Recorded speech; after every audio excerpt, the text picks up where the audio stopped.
Vishnu ശാലിനിയുടെ latest എപ്പിസോഡിൽ വിഷ്ണുവിനെക്കുറിച്ച് Daniel പറയുന്നതൊന്നും ശാലിനി അങ്ങോട്ട് വിശ്വസിക്കുന്നില്ല. ഇത് നീ വെറുതെ വീണ്ടും നാടകം കളിക്കുകയാണ്, ഇതൊന്നും സത്യമല്ല എന്നിങ്ങനെ പറയുമ്പോൾ റസാക്ക് പറയുന്നുണ്ട് ഇവൻ വീണ്ടും അടവെടുക്കുകയാണെന്ന് പറഞ്ഞിട്ട് വീണ്ടും ഡാനിയലിനെ ഉപദ്രവിക്കുകയാണ്. അന്നേരം അവസാനം ഡാനിയേൽ പറയുന്നുണ്ട് വിഷ്ണുവിനെ തട്ടിക്കൊണ്ടുപോകാനായിട്ട് സ്കെച്ച് ഇട്ടതും കൊണ്ടുപോയതൊക്കെ ശരി തന്നെയാണ്, പക്ഷേ ബാക്കിയുള്ള പ്ലാനൊക്കെ അറേഞ്ച് ചെയ്ത് നടപ്പിലാക്കിയതും വിഷ്ണു തന്നെയാണ് എന്ന് പറഞ്ഞ് ബാക്കി ഉണ്ടായ സംഭവങ്ങൾ കൂടി ഡാനിയേൽ പറയുന്നുണ്ട്.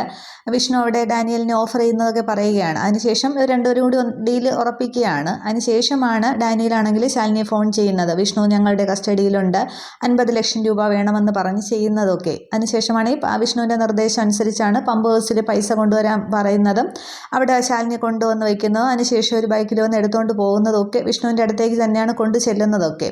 അതിനുശേഷം വിഷ്ണു പൈസ എങ്ങനെ നോക്കുന്നുണ്ട്, എന്നാൽ വളയിട്ട് ഒരു കൈ ഇങ്ങനെ കാണുന്ന പറഞ്ഞല്ലോ, അത് വിഷ്ണു തന്നെയാണ്.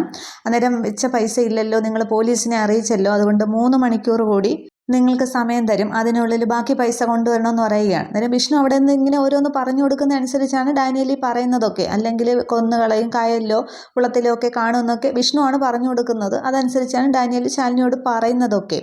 അവസാനം ഫോൺ വയ്ക്കുന്നുണ്ട്. എന്നിട്ട് ഡാനിയേൽ വിഷ്ണുവിനോട് പറയുകയാണ് 3 മണിക്കൂറിനകം ഒരു ബാക്കി പൈസ ആയിട്ട് വരും, അത് കഴിഞ്ഞ് നമുക്ക് വീതമൊക്കെ വയ്ക്കാമെന്ന് പറയുകയാണ്. അന്നേരം ഇനി വീതം വെപ്പും പിന്നെ പാതിയൊന്നും ഇല്ല, ഉള്ളത് കൊണ്ട് നമുക്കങ്ങ് പോകാമെന്ന് പറയുകയാണ്. അന്നേരം ഡാനിയേൽ ചിരിച്ചുകൊണ്ട് പറയുകയാണ് അളിയനും ഭാര്യയായിട്ട് നല്ല രസത്തിലൊന്നും അല്ലല്ലേ. അന്നേരം അതെന്താ അങ്ങനെ ചോദിച്ചാന്ന് വിഷ്ണു ചോദിക്കുമ്പോൾ അല്ല, അവരിൽ നിന്നും കാശ് വാങ്ങിയെടുക്കാനുള്ളത് കണ്ട് ചോദിക്കുകയാണെന്ന്. അന്നേരം എനിക്ക് ഭാര്യയോട് സ്നേഹമൊക്കെ തന്നെയാണ്, എനിക്ക് ഭാര്യയിൽ നിന്നും കുറച്ചു കാലം മാറി നിൽക്കണം, അപ്പോൾ ഒരു ചോദ്യവും പറച്ചിലൊന്നും ഒഴിവാവണമല്ലോ, അതിനു വേണ്ടിയാണ് തട്ടിക്കൽ പോകുമെന്ന് പറയുന്നുണ്ട്. തരാനുള്ളതൊക്കെ ഇപ്പോൾ അങ്ങോട്ട് തന്നേക്കാമെന്ന് പറയുകയാണ്. അന്നേരം ഇത് തന്നെ വീതം വയ്ക്കാമെന്ന് പറയുമ്പോൾ പെട്ടെന്ന് ഡാനിയലിൻ്റെ കൂട്ടുകാരൻ പൈസ പെട്ടിയോടുകൂടി അങ്ങ് എടുക്കുന്നുണ്ട്. എന്നിട്ട് പറയുകയാണ് നീ ഇങ്ങനെ ഒരു തടയിടുമെന്ന് എനിക്കറിയാമായിരുന്നു, പക്ഷെ അതിന് മുന്നെയാണ് ഞാൻ കയറ്റി കളിച്ചതെന്ന് പറഞ്ഞിട്ട് പെട്ടി അങ്ങ് ഡാനിയേൽ എടുക്കുന്നുണ്ട്. അന്നേരം 50-50 അല്ലേ, അതിപ്പോൾ തന്നെ തരാം, ഓരോരുത്തർക്കും തരാം, മുതലും പലിശ അടക്കം തരാം, വന്ന് വാങ്ങിച്ചോളൂ എന്ന് പറഞ്ഞിട്ട് ഇതെന്തായാലും ഒരു കലാശക്കൊട്ട് തന്നെയാണ്, അതങ്ങ് അറമാദിച്ച് തീർത്ത് കളയാമെന്ന് പറഞ്ഞിട്ട് വിഷ്ണു ഡാനിയലിനെ പെരുമാറുകയാണ്. ഡാനിയലിനും കൂട്ടുകാരനെ നന്നായിട്ട് വിഷ്ണു അടിക്കുന്നുണ്ട്. അടിച്ച് അവശനാവുകയാണ് ചെയ്യുന്നത്. എണീക്കാൻ പറ്റാത്ത, ആദ്യമേ കുറേ അടി കൊണ്ട ശേഷം കൂട്ടുകാരെ ഓടിയങ്ങ് രക്ഷപ്പെടുന്നുണ്ട്. ഡാനിയലിനെ അങ്ങ് അടിച്ച് അവശനാക്കുന്നുണ്ട്, കാലൊക്കെ തല്ലി ഒടിക്കുന്നുണ്ട്. ഇതെന്തിനാണെന്നറിയാമോ, നീ കുറേ കാലം എഴുന്നേറ്റ് നടക്കാതിരിക്കാൻ വേണ്ടിയിട്ടാണ്, ഇതിൻ്റെ പേരും പറഞ്ഞ് നീ ഇവിടെ എങ്ങും കണ്ടുപോകരുതെന്ന് പറഞ്ഞ് നന്നായിട്ട് പെരുമാറുന്ന. അവസാനം വിഷ്ണു തൻ്റെ വളയൊക്കെ ഊരി ഈ ഡാനിയലിൻ്റെ മൂക്കിന് നോക്കി ഇടിക്കുകയൊക്കെ ചെയ്യുന്നുണ്ട്. അതിനുശേഷം വിഷ്ണു ആണെങ്കിൽ പെട്ടി തുറന്ന് അതിൽ നിന്ന് ഒരു കെട്ട് നോട്ടെടുത്തിട്ട് ഡാനിയലിൻ്റെ മുമ്പിലേക്ക് എറിഞ്ഞു കൊടുത്തിട്ട് പറയുന്നുണ്ട് വണ്ടിക്കാശിനും വട്ടച്ചെലവിനും വീട് പറ്റാനും വേണ്ടിയുള്ളതാണ്, ഇനി ഇതിൻ്റെ പേരും പറഞ്ഞ് ഇവിടെ എങ്ങും കറങ്ങിയേക്കരുത്, മര്യാദയ്ക്ക് പൊക്കോളണം. പിന്നെ ഈ അടിയില്ലേ, അത് അബൂബക്കറിന് വേണ്ടി ഡെഡിക്കേറ്റ് ചെയ്തതാണെന്ന് അങ്ങോട്ട് കരുതിക്കൊണ്ടാൽ മതി, അങ്ങ് പറഞ്ഞിരുന്നാൽ മതി. പിന്നെ പേര് മറക്കണ്ട, വിഷ്ണു, ഇടിവള വിഷ്ണു എന്നും കൂടി പറഞ്ഞിട്ട് ഈ ഡാനിയലാണെങ്കിൽ എഴുന്നേക്കാൻ വയ്യാതെ വേദന കൊണ്ട് തറയിൽ കിടക്കുകയാണ്. എന്നിട്ട് വിഷ്ണു ആ പെട്ടി പൈസയായിട്ട് ആ കാറിൽ കയറി വിഷ്ണു വണ്ടി ഓടിച്ചങ്ങ് പോകുന്നുണ്ട്. ഡാനിയൽ അവിടെ കിടക്കുകയും ചെയ്യുകയാണ്.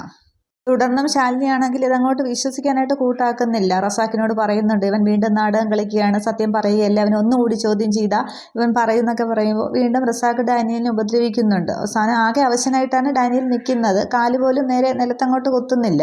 ആ വിഷ്ണുവെ തല്ലി പിടിച്ച ഒരു ബാൻഡേജൊക്കെ ചുറ്റിയാണ് വെച്ചിരിക്കുന്നത്. നേരം പറയുന്നുണ്ട് മാഡം ഞാൻ എന്തിനാണ് കള്ളം പറയുന്നത്, ഭർത്താവിനെ അന്വേഷിച്ച് നടക്കുന്ന നിങ്ങളെ ഞാൻ വീണ്ടും എന്തിനു സങ്കടപ്പെടുത്തണം, നിങ്ങൾക്ക് ഭർത്താവിനോട് അത്രയ്ക്ക് ഇഷ്ടമുള്ളത് കൊണ്ടല്ലേ ഞാൻ പറഞ്ഞ പൈസ നിങ്ങൾ ഒപ്പിച്ചുകൊണ്ട് വന്നത്, വിഷ്ണു നിങ്ങൾ ഉദ്ദേശിക്കുന്ന ആളല്ല, ഒരു വാടക കൊണ്ട് എന്നെ കബളിച്ചു പോയി, നിങ്ങളെയും കബളിപ്പിക്കും, എന്തൊക്കെയോ രഹസ്യങ്ങൾ പിന്നിലുണ്ട്, ഇതൊക്കെയാണ് സത്യങ്ങൾ എന്നിങ്ങനെ പറയുമ്പോഴും പിന്നെ ശാലിനി ആദ്യമൊക്കെ നോക്കിക്കൊണ്ട് നിൽക്കുന്നേ ഉള്ളൂ. എന്നിട്ട് നീ പറയുന്ന സത്യമാണോ ചോദിക്കുമ്പോൾ അതേ സത്യം തന്നെയാണ്, അല്ലാതെ നിങ്ങളോട് കള്ളം പറഞ്ഞിട്ട് എനിക്ക് യാതൊന്നും നേടാനില്ല, ഇനി കുറച്ച് നാൾ ജയിൽ ജീവിതം തന്നെയായിരിക്കുമെന്ന് എനിക്കറിയാം, പിന്നെ എനിക്ക് എന്ത് നേട്ടമാണുള്ളത്, പിന്നെ നിങ്ങൾ തന്ന പൈസയുമായിട്ട് എനിക്ക് വേണമെങ്കിൽ കടന്നു കളയാമായിരുന്നു, പക്ഷേ ഞാൻ ചെയ്യാറുന്ന വിഷ്ണുവിനെ ഭയന്നിട്ട് തന്നെയാണ്, എനിക്കൊന്ന് നിവർന്ന് നിൽക്കാൻ പോലും പറ്റാത്ത വിധം എൻ്റെ കാല് തല്ലി ഒടിച്ചിരിക്കുന്ന കണ്ടില്ലേ എന്ന് പറഞ്ഞ് ആ പാൻസ് മുകളിലേക്ക് പൊക്കി ആ കാലിൽ ബാൻഡേജ് ഇങ്ങനെ ചുറ്റിയിരിക്കുന്ന കാണിച്ചു കൊടുക്കുന്നുണ്ട്. അന്നേരം ശാലിനി ഒരുവിധമൊക്കെ ഇങ്ങനെ വിശ്വസിക്കുകയാണ്.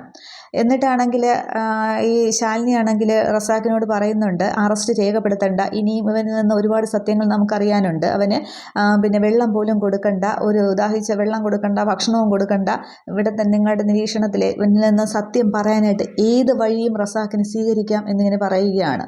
ഡാനിയലാകെ അങ്ങോട്ട് പേടിക്കുന്നുണ്ട്. പറയുന്നുണ്ട്. എന്നിട്ട് ശാലിനി അങ്ങ് പോകുന്നുണ്ട്. അന്നേരം ഡാനിയലിൻ്റെ ആ നിൽപ്പും ഭാവമൊക്കെ കണ്ടിട്ട് റസാക്ക് പറയുകയാണ്, മോനെ ഡാനിയലേ, നീ ഇനി പുറം ലോകം കാണില്ലല്ലോ, വന്നേ ചോദിക്കട്ടെ എന്ന് പറഞ്ഞിട്ട് വീണ്ടും വിളിച്ച് ലോക്കപ്പിലേക്ക് ഡാനിയലിനെ കൊണ്ടുപോവുകയാണ്.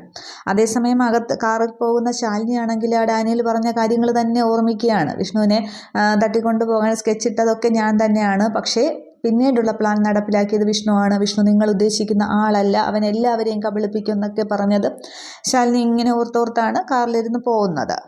ഇതേ സമയം അവിടെ ഹോസ്പിറ്റലിലെ ഡെയ്സി ആണെങ്കിൽ ശിവനെ കാണാനായിട്ട് എത്തുന്നുണ്ട്. സ്കൂട്ടിയിൽ നിന്നിറങ്ങി ഓടിയാണ് ചെല്ലുന്നത്. അന്നേരം മഹേന്ദ്രൻ അവിടെ ഇങ്ങനെ റൂമിൻ്റെ വെളിയിൽ നിൽക്കുകയാണ്. അന്നേരം ശിവൻ എന്നെക്കുറിച്ച് ചോദിച്ചു, അന്വേഷിച്ചു, എന്തൊക്കെയാണ് പറഞ്ഞതെന്നൊക്കെ ഡെയ്സി ഇങ്ങനെ ചോദിക്കുമ്പോൾ മഹേന്ദ്രൻ ആകെപ്പാടെ സന്തോഷത്തിലാണ്. അന്നേരം ജീവനോടെ മുന്നിൽ വന്ന് നിൽക്കുകയല്ലേ, എന്താണെന്ന് വെച്ചാൽ മോള് തന്നെ ചോദിച്ചോ വന്നേന്ന് പറഞ്ഞ് മഹേന്ദ്രൻ അങ്ങ് ആകെ ഒരു കൊച്ചുകുട്ടിയെ പോലെ തന്നെയാണ്, ആകെ സന്തോഷം. ഡെയ്സിയും വിളിച്ചുകൊണ്ട് ശിവൻ്റെ അടുത്തേക്ക് ചെല്ലുന്നുണ്ട്. ശിവൻ അന്നേരം മയക്കത്തിലാണ്. അന്നേരം ഡാ ഉണന്നേ ശിവ ഉണന്നേ, നിന്നെ കാണാനായിട്ട് ആരാ വന്നിരിക്കുന്നേ നോക്കിക്കേ എന്ന് പറയുകയാണ്. അന്നേരം ആദ്യം ശിവൻ ഇങ്ങനെ കണ്ണു തുറന്ന് മഹേന്ദ്രനെ നോക്കുന്നുണ്ട്, എന്നിങ്ങനെ ഡെയ്സി നോക്കുകയാണ്. ഡെയ്സി എന്ന് പറയുമ്പോൾ അതെ ശിവൻ്റെ ഡെയ്സി, ശിവൻ്റെ മാത്രം ഡെയ്സി എന്നൊക്കെ ഇങ്ങനെ പറയുന്നുണ്ട്. അന്നേരം എത്ര ദിവസമായെന്ന് ഇവൾ കരഞ്ഞു വിളിച്ച് നടക്കാൻ തുടങ്ങിയിട്ട്, ഈ കൊച്ചി ഇങ്ങനെ സങ്കടപ്പെട്ട് നടക്കാൻ തുടങ്ങിയിട്ട് എന്നൊക്കെ മഹേന്ദ്രൻ പറയുമ്പോൾ ആണോ എന്നിങ്ങനെ ചോദിക്കുകയാണ്. അന്നേരം അതേന്നിങ്ങനെ ഡെയ്സി തലവെലുക്കുന്നുണ്ട്. എന്നിട്ട് ബാഗിൽ നിന്നും മാതാവിൻ്റെ ആ ഒരു ജപമാല എടുക്കുന്നുണ്ട്. എന്നിട്ട് അതിലേക്ക് ഇങ്ങനെ മുത്തം കൊടുക്കുകയാണ്. ഞാൻ മാതാവിനെ കൂടെ തന്നെ നിർത്തിയിരിക്കുകയായിരുന്നു എൻ്റെ ശിവനെ തിരിച്ചു കിട്ടാനായിട്ട്. പിന്നെ ഒരുപാട് നേർച്ചകളുണ്ട്, രൂപക്കൂടിന് മുന്നിൽ നമുക്ക് നിന്ന് മെഴുകുതിരി കത്തിക്കണം എന്നൊക്കെ ഇങ്ങനെ ഡെയ്സി അങ്ങ് വാദോരാതെ സംസാരിക്കുകയാണ്. ശിവനങ്ങ് ചിരിച്ചുകൊണ്ട് കിടന്നുകൊണ്ട് കേൾക്കുകയാണ്. അതിനെ തീർന്നോ ചോദിക്കുമ്പോൾ ഇല്ല, മലയാറ്റൂർ പോകണം, വേളാങ്കണ്ണി പോകണം, അങ്ങനെ ഒരുപാട് നേർച്ചകളുണ്ട്, എൻ്റെ ചട്ടമ്പി എനിക്ക് തിരിച്ചു തന്നതിന് എന്നൊക്കെ ഇങ്ങനെ പറയുകയാണ്. അന്നേരം മഹേന്ദ്രൻ അവിടെ കസേരയിലേക്ക് ഇരിക്കുന്നുണ്ട്. നിൻ്റെ അമ്മ ഇതിനേക്കാട്ടി ഒരുപാട് നേർച്ച നേർന്നിട്ടുണ്ട്, അതൊക്കെ പോകണം, നീ ഒന്ന് എഴുന്നേക്കാനായിട്ട് കാത്തിരിക്കുകയാണെന്നൊക്കെ പറയുന്നുണ്ട്. അന്നേരം മഹേന്ദ്രൻ ഒരു ഫോൺ വരുന്നുണ്ട്. അന്നേരം ഹലോ ഞാൻ ദാ വരുന്നു എന്നിങ്ങനെ പറയുകയാണ്. എന്നിട്ട് മഹേന്ദ്രൻ എഴുന്നേറ്റ് പറയുന്നുണ്ട്, ഞാനൊന്ന് ലാബ് വരെ പോയിട്ട് വരാം, നിങ്ങൾ സംസാരിക്കുമ്പോൾ മനസ്സ് തുറന്ന് സംസാരിക്കണം, അല്പം ഒന്ന് പൊട്ടിക്കരഞ്ഞാലും വേണ്ടില്ല, ഇതൊക്കെ ഇപ്പോഴത്തെ ജനറേഷൻ്റെ ഭാഗമാണെന്ന് കരുതിക്കോളൂ എന്ന് പറഞ്ഞിട്ട് രണ്ടുപേരെയും സന്തോഷത്തോടെ നോക്കിയിട്ട് മഹേന്ദ്രൻ വെളിയിറങ്ങി പോവുകയാണ്. അന്നേരം ശിവൻ പറയുന്നുണ്ട്, അച്ഛൻ അല്പം ഓവറായിട്ട് സംസാരിക്കുന്ന സന്തോഷം കൊണ്ടാണ്, എന്നോടുള്ള സ്നേഹം മനസ്സിൽ ഒളിപ്പിച്ച് നടക്കുകയായിരുന്നു, എനിക്കൊരു ആപത്ത് വന്നപ്പോൾ അതെല്ലാം പുറത്ത് ചാടി എന്നിങ്ങനെ പറയുകയാണ്. അന്നേരം എന്നിട്ട് ശിവൻ ഡെയ്സി ഇങ്ങനെ നോക്കി നിൽക്കുകയാണ്. ഇത്രയുമേ ഈ ഒരു എപ്പിസോഡിൽ കാണിക്കുന്നുള്ളൂ. പക്ഷേ അടുത്ത എപ്പിസോഡിലാണെന്ന് തോന്നുന്നു ഈ ആൻ്റണിയുടെ യോഹന്നാൻ്റെ ആൾക്കാർ ശിവൻ അവിടെ നിന്നൊരു കടത്തിക്കൊണ്ട് പോകാനായിട്ട് ചെറിയൊരു ഇത് നടത്തും.